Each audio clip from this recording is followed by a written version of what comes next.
Welcome to Burlap Teachers. Enjoy the video. In this video, I will explain how to remove a Kia Stinger front bumper.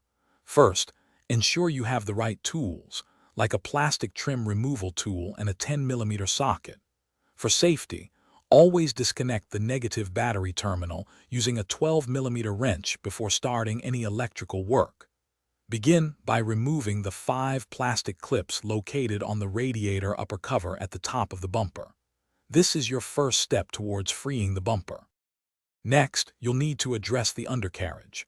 Get underneath the car and remove the various plastic clips and bolts holding the engine room under cover in place. Then, turn your front wheels to one side to easily access the fender liner. Inside the wheel well, locate and remove the 10mm bolt and any clips that secure the fender liner to the bumper itself. Repeat this process on both sides of the vehicle.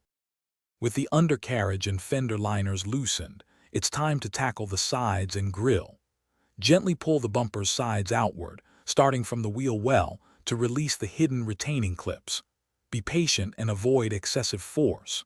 As you create separation, disconnect any electrical connectors for parking sensors, fog lights, or other components. Finally, check for and remove any last bolts or clips securing the bumper around the grille. Now that all fasteners are detached, the front bumper should be free. Carefully pull it straight off the vehicle, ensuring no wires are still connected. To reinstall your bumper, simply reverse these steps, making sure all clips and bolts are securely fastened and electrical connections are properly reattached. Remember to check the description for a link to little trees, black ice, and other great deals. A fresh car interior makes every drive better, so don't miss out on those links.